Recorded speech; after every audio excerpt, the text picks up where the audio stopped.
Get ready for the journey of a lifetime. Omega Metroid is excited to launch a new series exclusive to our Patreon channel, the Great Metroid Area Ranking. Our mission is simple. We are going to rank every single area in the Metroid series 2 at a time. Join us on our Patreon as we delve into all the different locales across this amazing series and get in on the action by helping dictate what areas we rank next. The Great Metroid Area Ranking is available to all Omega Metroid tier patrons.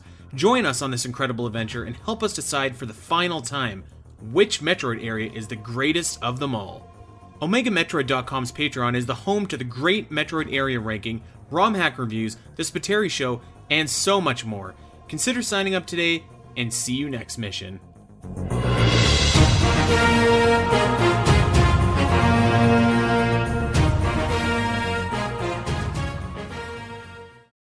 Hello everyone and welcome to the Omega Metroid podcast from OmegaMetroid.com. My name is Andy Spiteri and I am joined by no one this week. I'm sitting here by myself. We had originally planned to deliver an episode which I was very much looking forward to, the definitive ranking of Metroid Other M. Yes, another Metroid Other M show. And we are going to do that next week, but unfortunately we had a couple things. We had a scheduling snafu on one end, and then unfortunately Dak is not feeling super hot this week. So we decided to postpone that episode until next week. But if you can hang tight, we are going to deliver the definitive ranking of Other M next week. And I think that's going to be a very fun episode with maybe a few spicy meatballs thrown in there for good measure. But instead of not publishing an episode this week, what we decided to do was reach into the Patreon vault and release an episode that I recorded last year for our Omega Metroid patrons. And this is an episode in a series called ROM Hack Reviews, which is available, by the way, to all of our Omega Metroid patrons right now over on our Patreon page. And this was a fun show. This is the second ROM hack that I had ever played, and this one might be one of the best. Spoiler alert, but it might be one of the best. So I had a really fun time kind of playing it, breaking it down, talking about what I liked, didn't like, all that kind of stuff. And so I'm actually really excited that more people are going to get to hear this episode, because even though it was a solo podcast episode that I did by myself, which is always kind of weird, it was still a lot of fun. And I'm just excited for everyone to get to sink their teeth into it. So with that being said, enjoy this episode of ROM Hack Reviews covering the fantastic Metroid Rogue Dawn, and we will see everybody back here next week for the definitive ranking of Metroid Other M. And hey, if you like this show and you want to check out more ROM hack reviews or a lot of the other bonus shows that we've got over on our Patreon page, consider signing up and seeing what else we got over there and taking your membership and enjoyment of Omega Metroid to the next level. Anyways, that's it for me for this week. We'll see everybody next week, and please enjoy. Until then, everybody, take care.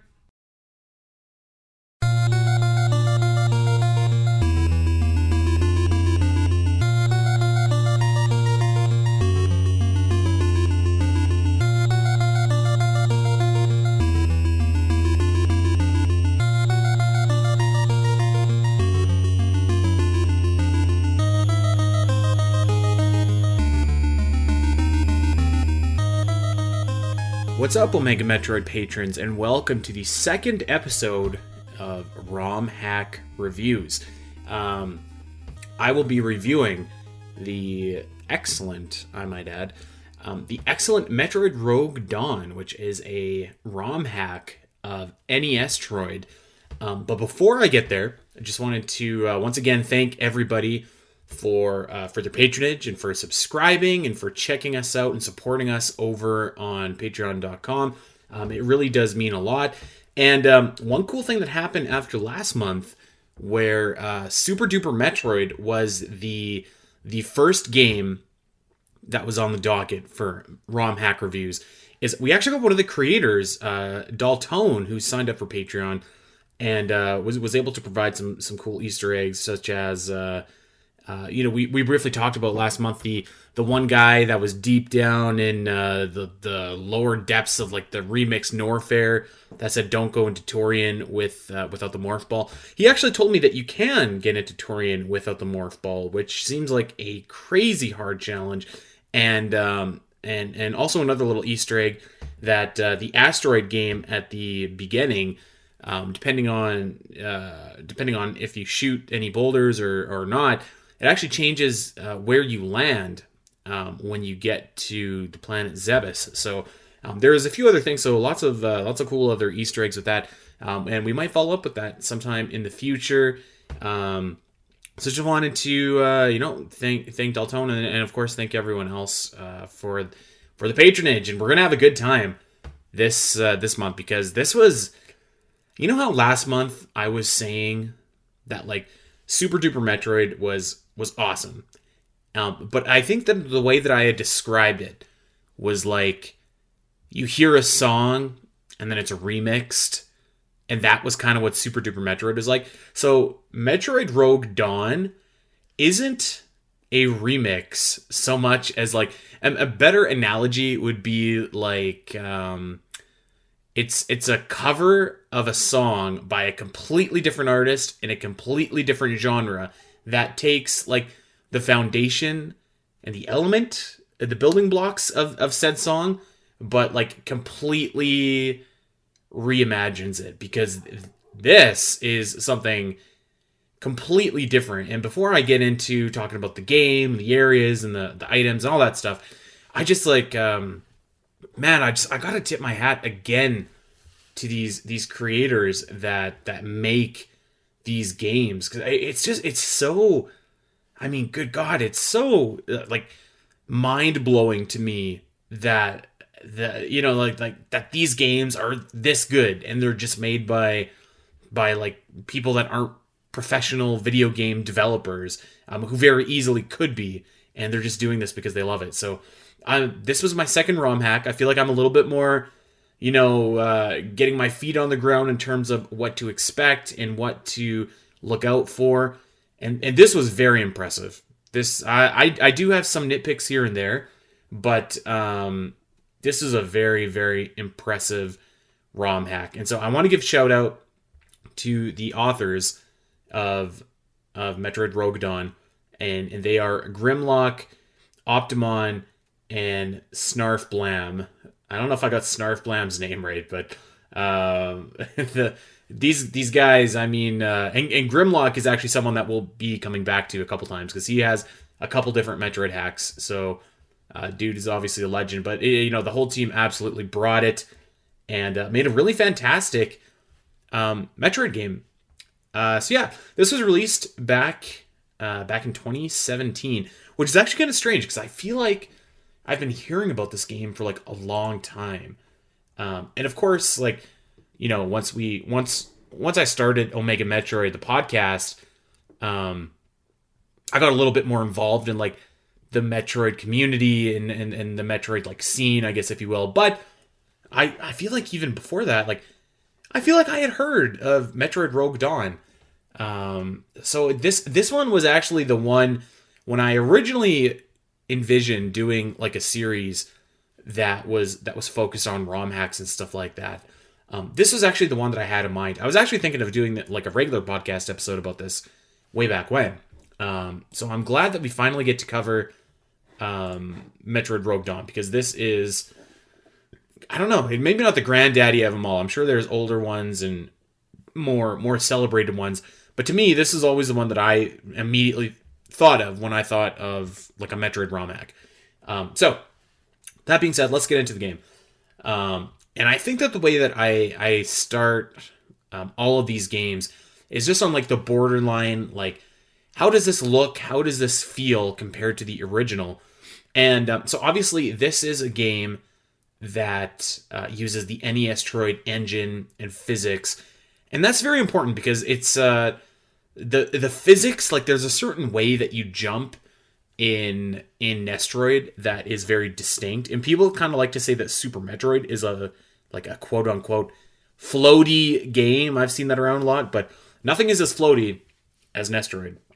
So It uses this engine here, and the pixel work is very very advanced. And actually, this game is a physical NES cartridge. I believe that there's physical NES cartridges out in the world, but the way that the pixels and the graphics look, it actually reminded me more of like, I would say like a Game Boy Color game almost at times rather than an NES game, or like it at least reminded me of like one of those NES games that was made in the late 90s that had like the very, definitive and polished look to it.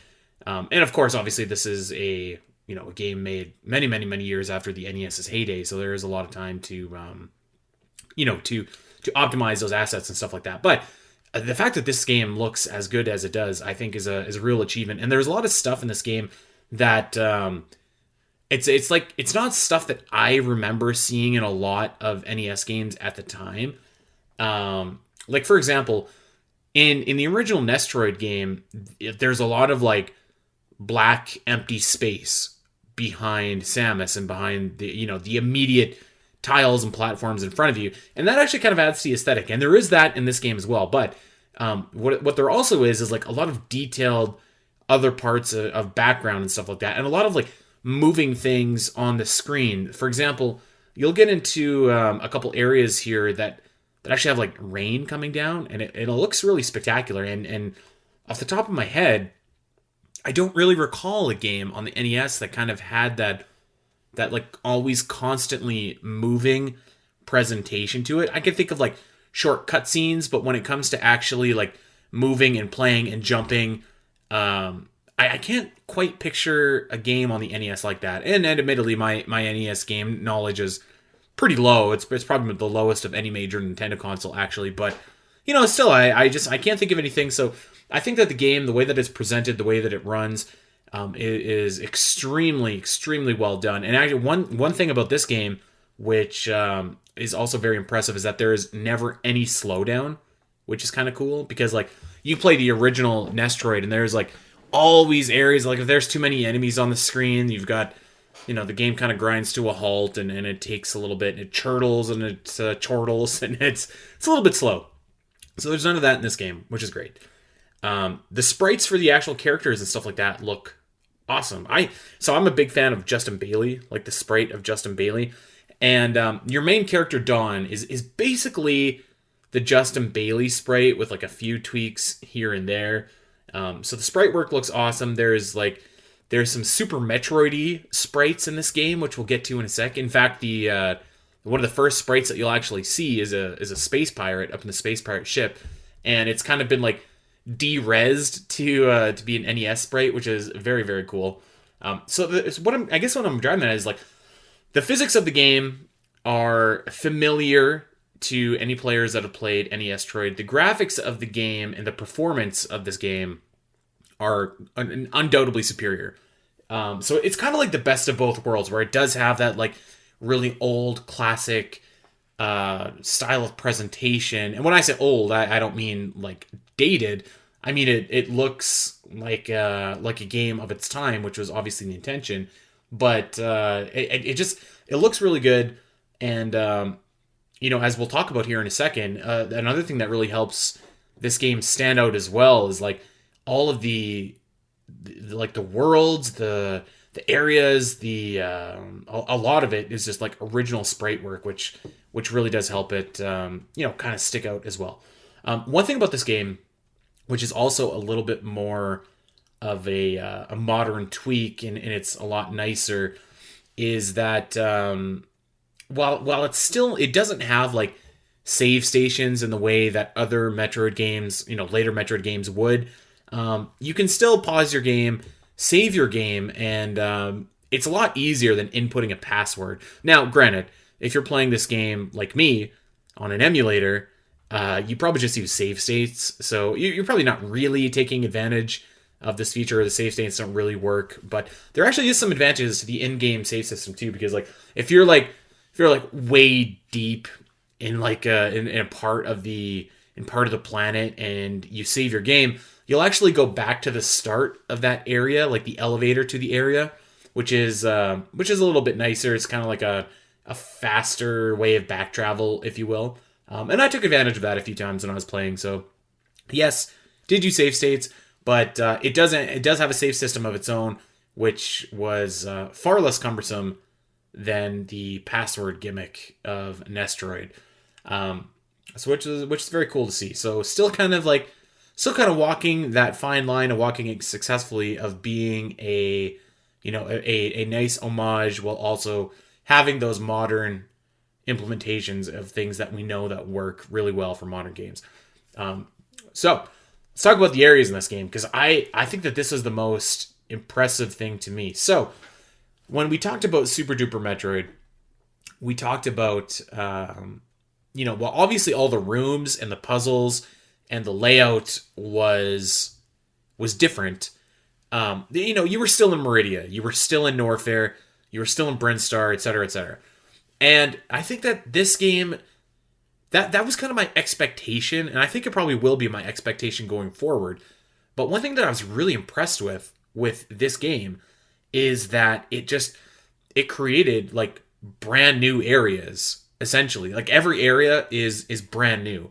And there's a few of them that I want to run through. And with the areas, you can definitely see some kind of you can see some kind of inspiration from the NES game a little bit, but the areas are much more, like, I would say Super Metroid-esque than they are Nestroid-esque, which I was really impressed. And like there's a bunch of really awesome different areas in this game, and I guess we should start off with the pirate ship, which is, and we'll talk about the story in a little bit, but just you start with this pirate ship and there's all these space pirates everywhere, and you're getting your gear ready, and you could go back and venture into the pirate ship and find all of your expansions and stuff like that. But it's kind of like an unsettling feeling. You're like, this should be enemy territory, but here I am inside this pirate ship. And you immediately go to the Desolate Surface, which is your opening area,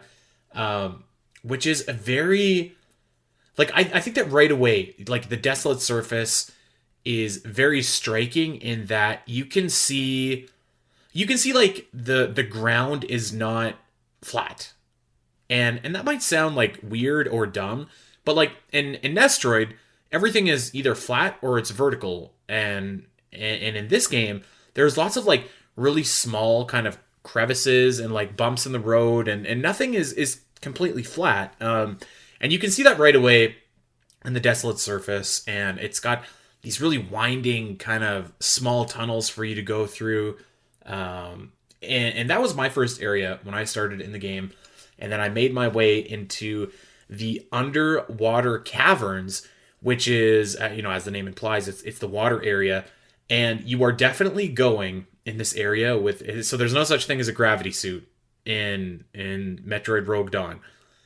So just be warned, if you're one of those guys that hates going into water without a gravity suit and having, the physics affect you or the gravity affect you, get ready for this. Although I think I said this about Super Duper as well, but the way that this game's movement works, I don't really think that being underwater is too much of a problem or too much of a hassle, really. I actually found that moving around was quite easy, and to be fair, the actual area itself, the underground caverns, is quite small. But that's another thing that's worth noting too, is like there was no underwater area at all in Nestroid to kind of match those physics. So they did a good job kind of creating their own unique physics that that have are unique to this version of the game, I guess is what I'm trying to say.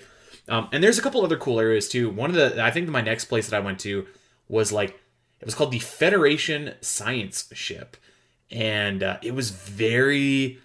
this one was really cool. It was kind of like the wrecked ship from Super Metroid, except like it was a wrecked ship, but it wasn't necessarily wrecked. Like the power was still on. There was a lot of powerful enemies. This had the most bombastic music of probably any area in the game, and there was a ton of there was like a ton of like secret hidden tunnels and stuff like that. And actually, there's one secret passageway in here, which is just bonkers, which we'll talk about in a little bit. But the Federation science ship was like really like there were lots of like blast doors, but a lot of them were powered down. But you could shoot some of them, and you could go through with your morph ball and go to the other side. So like this area in particular, and this game does this a lot actually, but like I felt like this area in particular was very like there's a lot of secrets to be had. There's a lot of secret twists and turns and lots of devastating enemies in this area too. I want to say there were like I don't think they were side hoppers, but they were something akin to side hoppers in this area that were they were pretty serious. They did some pretty serious damage. So this was a very cool area. I think that probably the most impressive area to me was a place called the Chozo Jungle. And it was kind of like it sounds. It was the area that I was describing that had the rain. And it was just like so... This is the one that really blew me away, actually, because not only do you have the rain, but you have like the very, very detailed Chozo statues. You have... you just have like all this lush green like foliage. I don't know if foliage is the right word or not, but like there's lots of like life in here, and there's lots of like different enemies and stuff like that. It was just a very, very cool area, and it was like so there's a lower part of this that's called the Chozo Ruins, and it certainly lives up to the name. It kind of gives off like the vibe of like an old Chozo temple that just succumbed to time. And I was actually trying to think, like, I think that this area really worked for me because I was like, I don't know, have we been to jungles in Metroid before? I mean, we're kind of in Brio in Metroid Prime 3. That's sort of like a jungle, and I guess you could maybe say that Brinstar is like a jungle, but this was like very jungly. Like, there's lots of like cool trees, and just it was very cool. The music was awesome, which we'll talk about too in a second. From there, you go into the Boneyard, which is a pretty again a narrow, devastating little area that has lots of secret passages and very confusing physics. So actually, one thing about the physics of this game, there's a lot of areas where you'll fall down, and it looks like you're going down to a tunnel somewhere, and the game will actually just like pop you back up to the top of a vertical hallway. So to kind of get the gist of what I'm saying, if you were to look at a Rogue Dawn map, on the very far left side, there is a long vertical hallway in the Chozo Jungle, and there's an energy tank in there. So if you were to fall to the one directly under that, if you were to fall, you'd basically stop. You wouldn't stop at the very bottom, but you would continue on to the top where that energy tank starts. That's probably confusing to hear in in voice, but it makes a lot more sense if you could see me going from. It's basically a big loop on the track on the side there. So there's a lot of that in this game. I think that some maps of this game have like entry and exit points to them.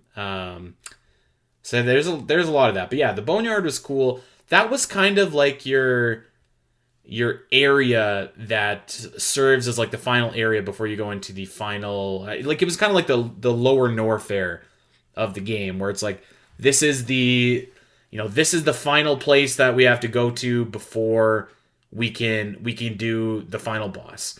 And the last area was called the Metroid Hive, and this, holy smokes, this actually gave a lot of Metroid 2 vibes. For obvious reasons. There's a Metroid nest in the later stages of that game as well. But just like like when you go, if you're playing AM2R or Samus Returns or even in the original Metroid 2, and you're kind of in that area, the Metroid nest, Area 9, and like everything's really tight, and the scenery around you is really creepy, and the music's creepy, and like it was just like it was such a creepy area and very tense. Lots of things coming at you. This was, I think, maybe the best area. Maybe I'd say the Chozo Jungle, but the Metroid Hive wasn't far behind. This was a final area that like really kind of felt like a daunting task, like a daunting area. It actually it kind of gave me the vibes of like when you are when you are playing like Alien Isolation, or even if you're watching like the movie Aliens, like when Ripley gets down to the alien nest and like everything is so intense and you're just waiting for all hell to break loose. It's very, very creepy. It's very visually distinct from everything else going on. Just a very, very cool area. And there's all these like, so it kind of acts as like the game's Torian in a sense. And there's like these little baby Metroids that are shooting spores at you, and they're kind of like the Rinkas from Torian. And there's other like little Metroids that are there's just like there's so much going on, and the ending, which we'll get to in a little bit, is very cool as well. But the areas in this game are very, very, very well done, particularly the Chozo Jungle and the Metroid Hive. I was so impressed with how they were, pulled off. And I do have, I'll kind of wrap this up at the very end of this episode, but I was left just thinking like, wow, like what this could be, they could have done something just absolutely incredible here, and not attached the Metroid name to it. So it's pretty incredible. I mentioned the map earlier, and one thing, I knew I was going to like this game like immediately, actually, because when I downloaded the ROM, it came complete with a file that had the map in it, like the 100% map. And I was like, thank God, because that was my biggest complaint about Super Duper Metroid, is that map was all over the place. It was very tough to navigate sometimes. Whereas, and this game is too, to a certain extent, but it does help that you have a map that that you can use as reference, and the map itself is in the actual game, so you can just press pause and you can see the actual map. If anybody has been listening to me on Omega, you know that's I think that's like the fatal flaw of Nestroid, is that there's just no map. With a map, that game's pretty good. It's pretty fun. It holds up. Without a map, I think that it can be very frustrating and kind of a slog. And this game, fortunately, does not make that mistake. It comes complete with a map. You are able to see... you're actually able to see all areas, which is great, because that was another one of my complaints about Super Duper Metroid.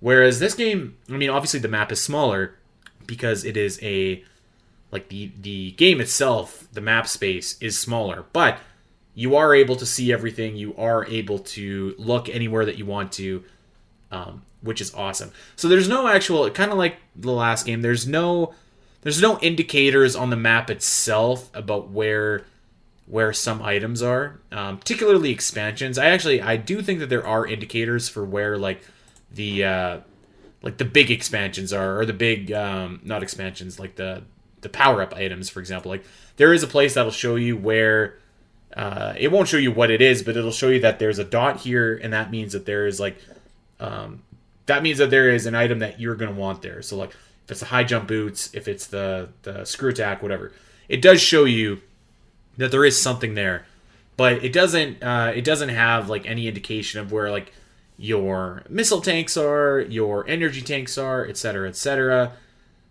Which is probably fine. I think that as long as we know where the big ticket items are, that's probably good enough. It would have been cool to see, to see some of those other items, show up on the map, but maybe we're just getting a little bit greedy here too. One thing about the Metroid Rogue Dawn map as well is that it kind of has, again, it's kind of like Metroid 2 in the sense that like there are areas that you can walk that are not on the map. And when you're playing Super Metroid and you find like an area that you're not like, or even Metroid Fusion or Zero Mission is probably the better indicator.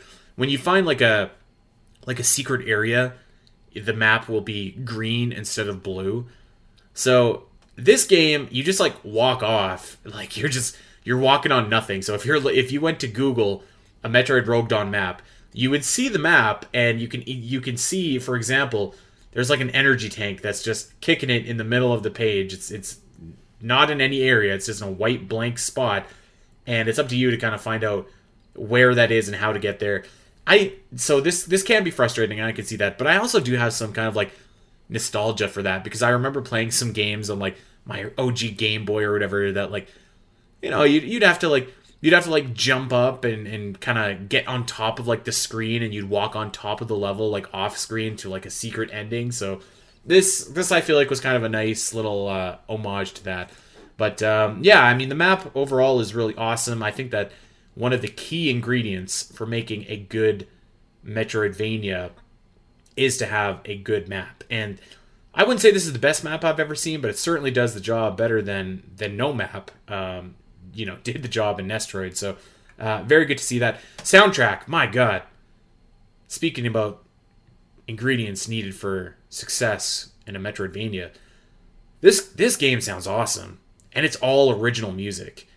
I mean, it's just like it's unbelievable. I said it at the top of the show, but like it's unbelievable. Some of the talent that's out there for people to create like very very atmospheric Metroidy sounding songs, and especially actually given Metroid Rogue Dawn, they kept it with the 8-bit style of music, which is very very awesome.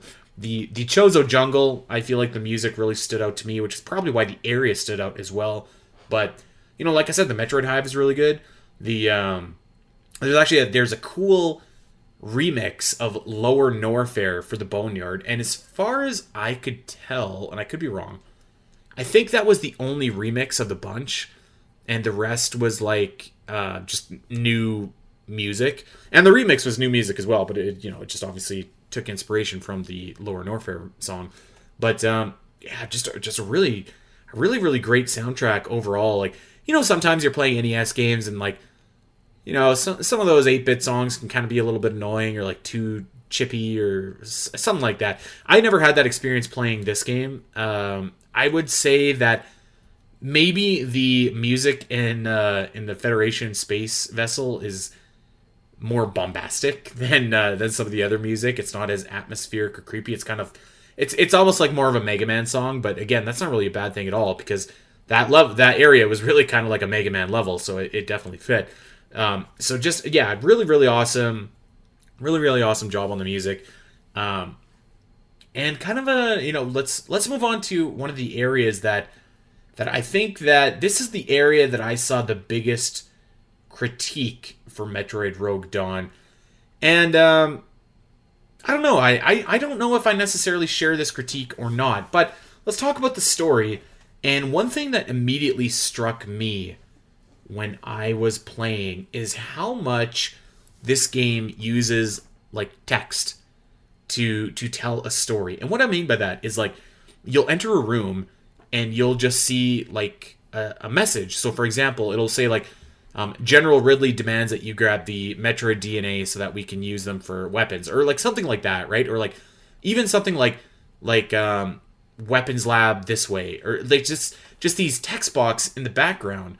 And I was like, I like that. I think that that's a really effective way to tell in-game story on an NES game, because like we said about earlier, like the background in Nestroid, it's 90% just like a black screen, and it's space that is, while atmospheric, it's not really being utilized all that much. And this game is just like, all right, well, we're gonna utilize that space because it's there and might as well. So I did kind of like that about the story. It's also a nice little landmark sometimes as well. But the biggest criticism that I heard about the story was that it is too fan fiction-y, whatever that means. And I'm gonna read you the official synopsis from the developers of the story, and we can kind of go over the story, because really there's not much in the way of like in-game story necessarily. But here we go. So the description is: Metroid Rogue Dawn is an unofficial prequel to the original Metroid game released in 1986. 30 years later, we bring you the events that unfolded before Samus's famous Zero mission on planet Zebes. The original Metroid manual tells us about a deep space research vessel that was attacked. The space pirate seized a capsule said to contain a previously unknown life form in a state of suspended animation. Rogue Dawn surrounds these events that lead up to the theft of the capsule which ultimately placed the Metroids under the control of Ridley and Mother Brain. The mission to acquire the capsule is placed in the hands of one of Ridley's best-kept secrets, a rogue human agent trained and manipulated by Ridley from a young age. Taken as a child from the Galactic Federation colony obliterated by Ridley's faction, she was initially just another test subject slated to undergo horrific experimentations. Ridley decided to instead manipulate and mold her into a weapon, his first human servant and dark agent. Primed yet untested, she is sent out on her own Zero mission. She will retrieve a newly discovered biological specimen in the possession of the Federation research crew orbiting planet SR-388 and prove her worth. Her name is Dawn Aran. So there we go. That's the story. So I really dig the premise of the story up until they get to the part where it's like the mission to acquire the capsule is placed in the hands of one of Ridley's best kept secrets, a rogue human agent. So I feel like I feel like my critiques of these fan-made games, I'm like very generous in a lot of different ways because, you know, obviously I can never do this. But I think that the critique of like this game sounded like too fan fiction-y is like, I don't know. I mean, like, you know, like if you were just to describe to me the plot of Metroid Fusion, where there's this computer that is ordering you around the space station, where all these gelatinous aliens are floating around that can mimic anything, including you. And by the way, the robot is actually a former commanding officer of yours that died and has regained his sentience. I don't know. I might be like, that sounds a little too fanfiction-y to me. But I mean, that's just, you know, that's just storytelling. And I feel like this is storytelling as well. So I really like the idea of doing this Zero mission from, you know, this little tidbit in the Metroid manual. You know, I don't know. Could I have done without Dawn Aran as, like, necessarily that connection to Samus? Yeah, probably. But the game doesn't really shove anything down your throat either, which I feel like is fine. So I'm okay with that. I guess I can like understand why people were, I don't know, not as like taken away with the premise of the actual story of Dawn herself. But I mean, I guess so. On one hand, like you're obviously going to play as some form of a Samus sprite. So I mean, like, how do you explain that? What do you do? And I feel like this is a fine explanation. I would really love to have like Metroid Rogue Dawn 2, maybe see Dawn go up against Samus or something like that. But I really like the idea too that Ridley was kind of a driver of the story in general. Ridley, because, you know, we hear that like Ridley is this general of the space pirates and stuff like that, but like we never really see him doing any of that, right? He just kind of shows up and screams and battles and loses and gets killed by Samus and calls it a day. Probably the most general thing that we've seen him do, like the most like strategic military-esque thing that we've seen him do, is steal the baby Metroid from Sarah's space colony. So I kind of like that idea. And by the way, the NES sprite of Ridley in here is awesome. It's way better than whatever the hell they did with the NES Ridley Nestroid sprite. Because that thing was... Actually, the official artwork for Ridley and Kraid was actually pretty badass. But the sprite of Ridley in this is far and away the better of the sprites. So, yeah, I think this story is cool. This story is not intrusive, right? It's the same kind of premise as Nestroid. Same kind of premise as Super Metroid. Even Dread, I feel like the story is more intrusive in the game itself, where, like, you don't really...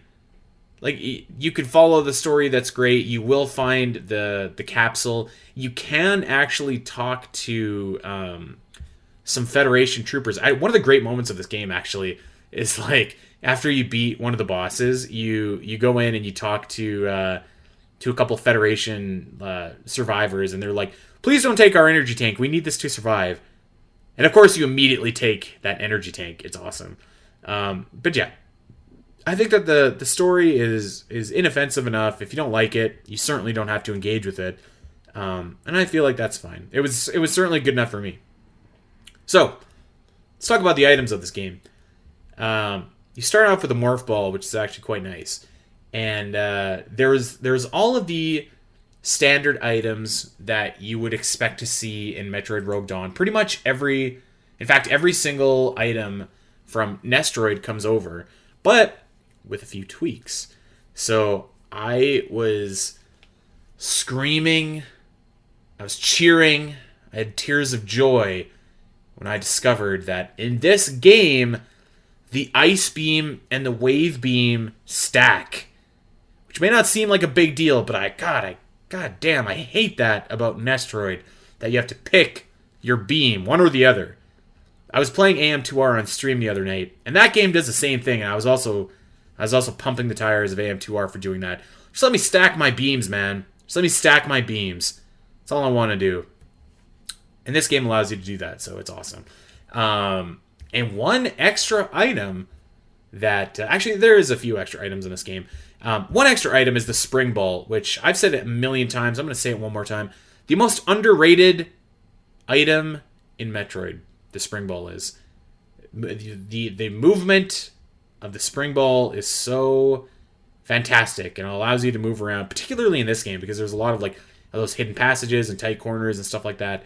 And actually, speaking of the spring ball, and I'm pretty sure that this goes for a couple other items in the game, but I'm not going to say 100%. But speaking of the spring ball, there is like a couple different locations where you can get the spring ball. One is in the boneyard, and one is like just in this random ass rock in the desolate surface.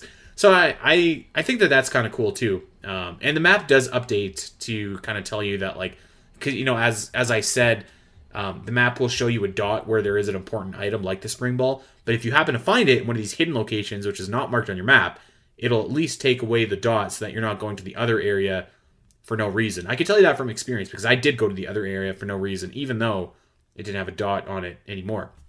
So there's that. Probably one of the coolest things about this game and its items is you get a new item called the wall jump boots, and this rocks. It's so fun to have this item in this game, and it's definitely the Super Metroid wall jump, where like I don't actually think I wall jumped properly ever at all in this game, but you get the wall jump boots and suddenly you can just start scaling walls, doing vertical same wall jumps up and up and up and up. It was combined with the screw attack, this was just a potent attack. I thought that this was really cool, and it was like a very welcome and fun addition to the game. So it was very cool. You know, another really cool. It's not even an item, but just another way that you can fire is when you're playing the game. You can fire your beams as regular, but you can also hold down. On my controller was the Y button. I was playing on an Xbox controller. So you can hold down the Y button and you'll kind of have like a rapid fire where Dawn will stand in, you know, basically still, and her beams will come out rapid fire and it'll stun enemies, and you can basically just like, you know, boom, right there, they're done. It's really awesome. I think the shots themselves are a little bit weaker, but if you can get the enemy to be completely stunned, it's a really great addition to the game, and something that probably could have even been included in the original Nestroid. It's a really great idea to have. So items are really solid. They're hidden really well. No complaints there. The enemies and bosses of this game. So originally, I assumed, based on my experience playing Super Duper Metroid, I assumed that all of the enemies were basically going to be sprites that were just repurposed Nestroid enemies. And I was wrong. There definitely are some Nestroid enemies there, but there are a ton of original sprites and original enemies in this game. I would go so far as to say it's like a 50-50 split, which I feel like is very, very impressive for a ROM hack. So that really blew me away with how diverse the enemies were. And that's a strength of Nestroid too, is like how diverse it were. So like they really could have just brought in all those different enemies and kind of did what Super Duper and a lot of other ROM hacks, I assume, do, which is kind of like retool where those enemies spawn and make them a little bit fresh that way. They could have done that easily, and it would have totally been fine. But no, there's a lot of original enemies in this game, which is very cool, including these little like Kraid-esque creatures in the Chozo jungle that kind of, they act like Kraid, they look like Kraid, they fire the little spikes and stuff like that, and they're hiding the Variasuit from you. So those ones stuck out to me. The bosses in this game are definitely tough. The boss in the Federation ship probably killed me like a million times, and I was trying to play this game straight, right? Like I was like, all right, I'm gonna play it the way that it's intended. I don't want to try and use save states because I'm just trying to be a little bit of a purist. But after like the 45th death, I was like, no, I'm using a save state. Like right before this boss, I'm going in. So there's kind of like, there's 4 main bosses. 2 of them kind of act in the same manner as Ridley and as Kraid, in that you need to defeat the 2 of them to gain access to like the last part of the Boneyard before you can get into the Metroid Hive. And one of them is like this machine-esque, like pogo stick looking guy. He's pretty gruesome. The other one is like this just kind of gruesome monster. I found success with both of them using my bombs to overcome them. Kind of like that's my strategy when I fight Kraid as well in Nestroid, is just to bomb the guy, because I think he's very, very hard to fight against. But that's what I did with the first 2 bosses, and it's pretty successful, I would say. But definitely, like, you can see the similarities to Kraid and Ridley in the way that they fight, but the sprites are completely different. Setting is obviously completely different, so that was pretty cool. There is a boss, but I'm actually kind of blanking on what this guy does. But there's a boss right at the end of the Boneyard, rather. I can't remember what this guy does. He must have not been that memorable, but I'm pretty sure that I beat him with the boss, or with the bombs as well. But he's kind of like, I know this. The boss itself is in a room that has like electric floors, and that's kind of a pain in the ass. But the actual boss itself, I don't know. Now that I'm here recording on the hot seat, I can't remember what this guy looks like. But the final boss, holy! Actually, before we get to the final boss, I want to point out, since we are talking about bosses and enemies, I do want to point out. So I was mentioning earlier that the Space Pirates, that's what I'm looking for. The Space Pirates show up, and that was very cool. And they're kind of like a de-resed Super Metroid Spike. But one thing that I absolutely popped off for was our boy Shack Tool showing up as a de-resed Super Metroid Spike. Right. So for anybody that does not remember who Shack Tool is, he is the creature in Meridia for Super Metroid that will basically dig the dirt away for you to go and get the spring ball. And so this guy shows up in this bonkers bonus level, which we'll talk about in a second. And I was just like, this is awesome. But let's get to that final area. So I was talking about the Metroid Nest, or the Metroid Hive, earlier, and how crazy it was. So first of all, when you go into Nestroid and you go into Torian, there's probably, I think there's about 6 Metroids in the first room. There's 6 Metroids in the second room. It keeps on going like that. So probably in total, you probably have faced like 25 to 30 Metroids by the time that you get to Mother Brain. The Metroid Hive, you face like 30 Metroids in the first room. It's bonkers. And as the name implies, they keep on respawning, which is very alien-like. It's very creepy, and you can see like these sacks on the wall where they come out of. It's like, it's intense. It's an intense area to be in. So there's an insane amount of Metroids, and the area is way bigger than Torian also. So it takes you way longer to get to the end. So you're going through, and you're fighting all these Metroids, and you finally get to the final room. And the final room is set up. It's a very cool twist on the Mother Brain fight because I mentioned earlier, there was little baby Metroids that are in the background and they're shooting like little bullets at you. And those kind of act like the Rinkas in a way. But you've also got regular Metroids flying at you from these sacks in the wall. So you can either freeze them or you can, I don't know, eliminate them, but another one will just come. So you've got Metroids, you've got bullets coming at you, and there's a version of a Zebetite that it actually really threw me off guard at first because it looks kind of like another just wall. And I was like, where the hell do I go? But there's a version of a Zebetite that you got to quickly blast through.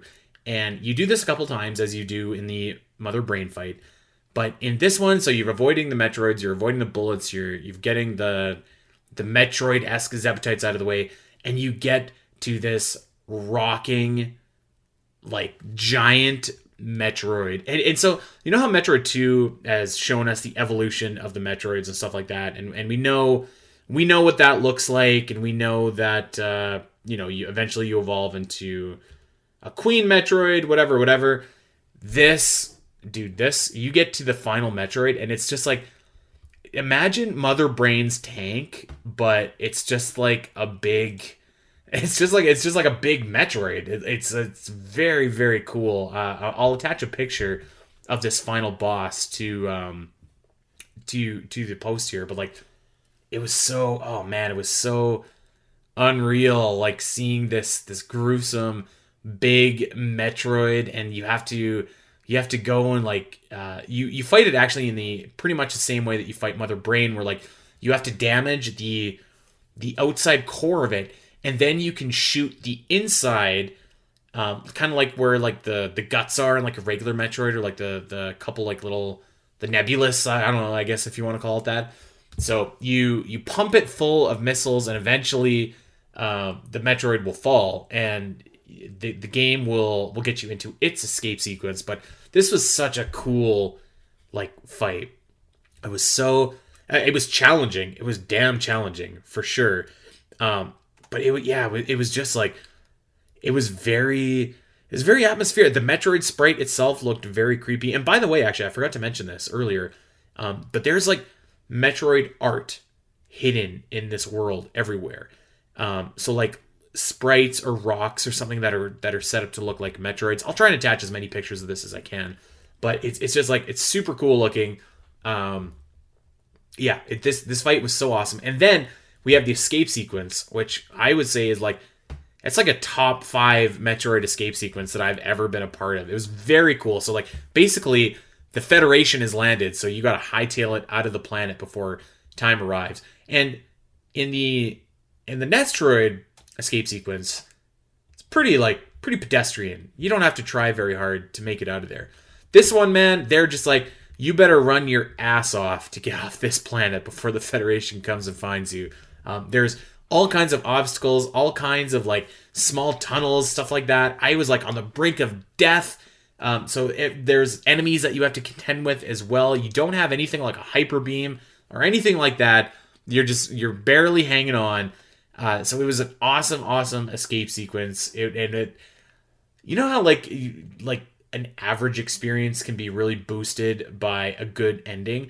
I wouldn't say this is an average experience at all, but it was I was having a lot of fun. And then the ending to me just like put it over the top. I thought the ending was so good, and the escape sequence was so good. The bosses and the actual bosses themselves were a little bit forgettable, as you can tell, because I forgot the one boss. But the final one just stuck with me in a major way. It was very cool. Let's talk about some extras that are in this game, because there's a lot of like really weird Easter eggs that are, I don't know how else to describe them. Easter eggs, I guess. So there's an area where you can go and like you roll off to the left of the screen. I think it's in the Space Pirate ship. You roll off. There's just like a word search. It's just a word search. It's just there, and it shows you what words are hidden, and like you can.